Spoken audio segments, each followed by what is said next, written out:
Assalamualaikum warahmatullahi wabarakatuh.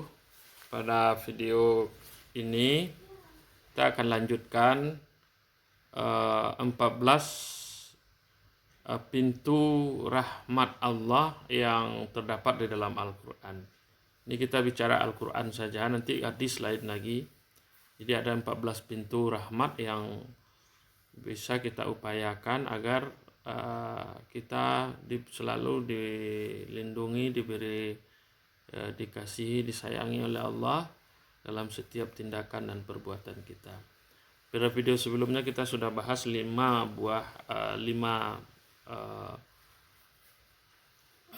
pintu rahmat yang harus kita upayakan, diantaranya beriman, bertakwa, kemudian mengikuti Al-Quran, kemudian berpegang teguh kepada agama Allah, kemudian kemudian mendengarkan Al-Quran.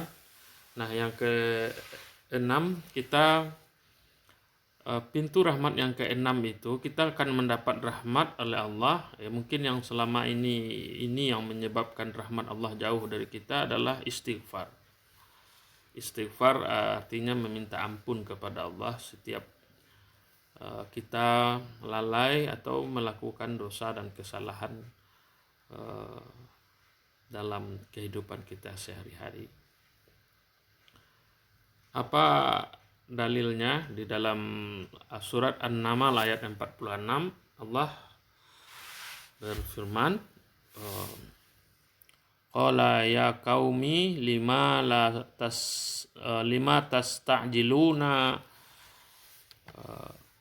tasta'jiluna bis-sayyi'ati qablal hasanah laula tastaghfirunallaha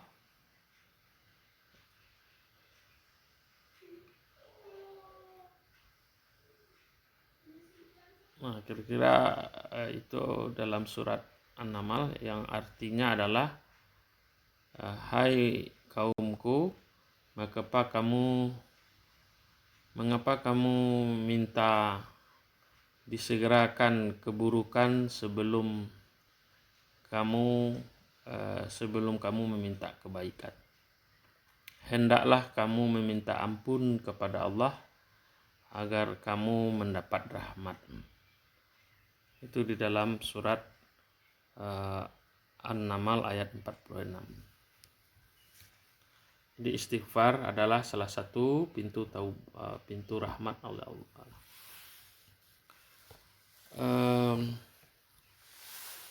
Istighfar minta ampun kepada Allah. Jadi berbanyak istighfar kepada Allah agar kita selalu diberi rahmat oleh Allah. Mungkin selama ini dosa-dosa kita lah yang menghambat rahmat itu datang kepada kita, maka perbanyak istighfar kepada Allah. Istighfar itu sifatnya ya banyak, harus sering. Karena istighfar adalah kalau dia terletak dalam satu kalimat terpisah bergandengan dengan kata taubat, dia istighfar beda maknanya dengan taubat. Istighfar lebih kepada minta ampun atas kekhilafan dan kesalahan kita kepada Allah. Lalu toh kalau kita mengulang lagi ya istighfar lagi. Makanya istighfar itu harus berulang-ulang sebanyak kali. Mana dari istighfar kita yang diterima oleh Allah, wallahu a'lam. Tapi beda. Yang ketujuh adalah taubat. Nah, taubat juga pintu rahmat kepada Allah. Jadi istighfar 6 dan 7 itu istighfar dan taubat. Tadi sudah kita katakan kalau dia kata istighfar dan taubat itu bergandengan, seperti astaghfirullahalazim wa atubu ilaih, aku beristighfar kepada Allah dan aku bertaubat kepadanya, itu maknanya berbeda. Istighfar lebih kepada kita menutup kesalahan kita, minta Allah menutup kesalahan kita. Nah, lalu minta menutup. Nah, kemungkinan kita untuk mengulang itu bisa saja terulang lagi melakukan kesalahan. Tapi kalau taubat itu kita betul-betul kembali meninggalkan semua perbuatan yang buruk itu. Itu bedanya istighfar dengan taubat. Tapi kalau dia berdiri sendiri, istighfar itu maknanya juga ya taubat. Istighfar adalah taubat.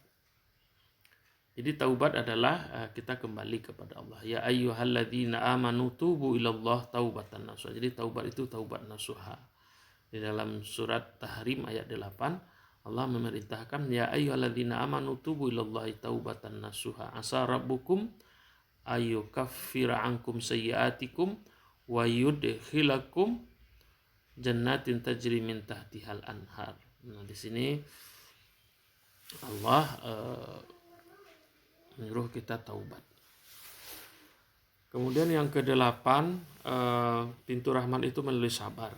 Banyak kita bersabar, insyaallah rahmat akan datang kepada. Jangan kita terlalu cepat merespon semua keburukan-keburukan yang datang, baik dari orang lain ataupun dari yang kita anggap keburukan yang datang dari Allah.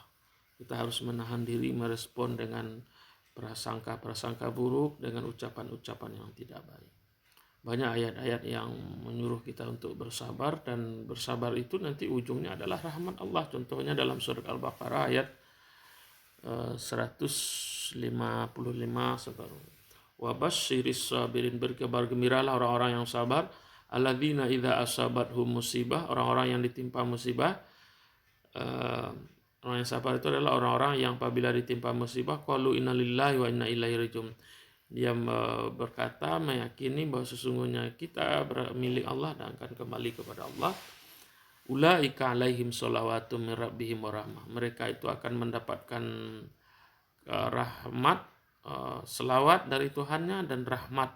Ulaika humul muhtadun, mereka akan mendapat petunjuk dari Allah. Jadi sabar juga pintu yang ke-8 dari rahmat Allah. Jadi istighfar, taubat, dan istighfar, taubat, dan sabar. Jadi kalau kita ingin dapat rahmat ya Allah, ya banyak bersabar. Lalu apalagi yang bisa kita lakukan kalau tidak bersabar? Karena kita adalah manusia yang lemah, diciptakan oleh Allah, tidak bisa melakukan apapun kecuali atas pertolongan Allah. Kalau kita ditimpakan sesuatu, ya kita harus bersabar sambil terus berusaha dan berdoa. Yang ke-9, hijrah dan jihad.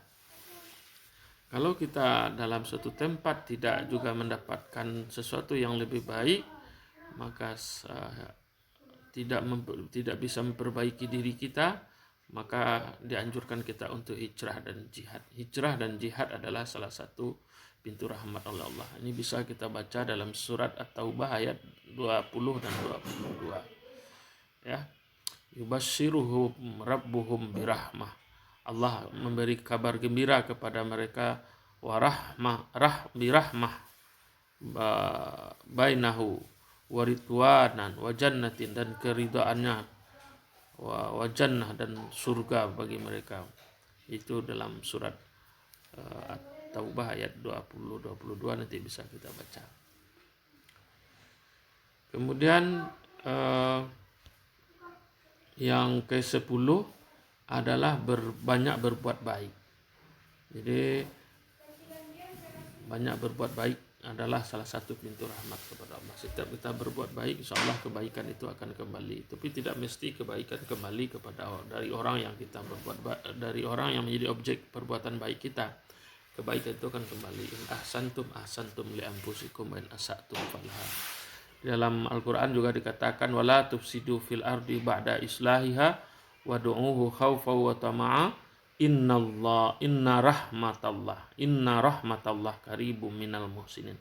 Sungguhnya rahmat Allah itu dekat dengan orang-orang yang berbuat baik. Jadi berbuat baik adalah pintu rahmat yang ke-10. Yang ke-11 adalah infak di jalan Allah. Banyak bersedekah. Itu juga mendatangkan rahmat Allah. Bisa kita lihat nanti dalam surat At-Taubah ayat 99. Ala innaha kurbatul lahum. Ya, sungguhnya nafkah itu adalah sesuatu jalan bagi mereka untuk mendekatkan diri kepada Allah. Ala innaha kurbatun lahum, mendekatkan diri kepada Allah, sedekah itu. Lalu apa janji Allah? Sayudkhiluhumullahu fi rahmati. Allah akan masukkan mereka ke dalam rahmatnya. Innallaha ghafurur rahim. Kemudian yang ke-12 adalah mendamaikan orang yang bertikai dan menciptakan persatuan. Bagaimana kita menjadi pendamai di tengah-tengah kehidupan masyarakat, tidak menyampaikan fitnah. Innamal mu'minuna ikhwah, sungguhnya orang beriman bersaudara, fa aslihu baina akhawaikum, maka damaikanlah antara saudara-saudaramu, wattaqullaha la'allakum, Bertakwalah kamu kepada Allah, mudah-mudahan kamu mendapat rahmat. Kemudian yang ketiga ada 13 amar ma'ruf nahi munkar, berbanyak menyuruh orang berbuat baik. Apa yang saya sampaikan ini dalam rangka amar ma'ruf nahi munkar. Siapa tahu dia yang mendengarkan video saya, ya ada yang mendapat rahmat, ya ada yang mendapat merubah menjadi lebih baik, ya alhamdulillah. Itu tanda Allah memberi hidayah kepada kita. Dan mudah-mudahan saya diberi amal jariah oleh Allah. Amar ma'ruf nahi munkar adalah salah satu dari pintu rahmat Allah. Itu yang ke-13. Bisa dilihat dalam surat At-Taubah ayat 71. Yang terakhir adalah menyandarkan semua urusan kepada Allah dan istiqamah dalam menjalankan ajaran agama. Ini terdapat dalam surat Fussilat. Innal ladzina qalu rabbunallah tsumma istaqamu, kemudian sungguhnya orang-orang yang berkata Tuhan kami adalah Allah, tsumma istaqamu, kemudian mereka istiqamah, tatanazzalu alaihimul malaikah, malaikat akan turun kepada mereka. Jadi orang yang istiqamah menjalankan perintah Allah, akan turun malaikat kepada mereka. Alla takhafu wa la tahzanu, dan janganlah kamu merasa takut dan jangan merasa sedih. Wa absiru bil jannati, dan beri kabar gembiralah dengan surga allati kuntum, itu ada yang disediakan. Jadi rahmat Allah dalam bentuk surga, jauh dari rasa takut, dari rasa sedih, itu adalah bentuk rahmat Allah bagi orang-orang yang istiqamah. Itulah 14 pintu rahmat Allah yang sudah kita jelaskan. Mudah-mudahan ada manfaat dan faedahnya. Terima kasih. Assalamualaikum warahmatullahi wabarakatuh.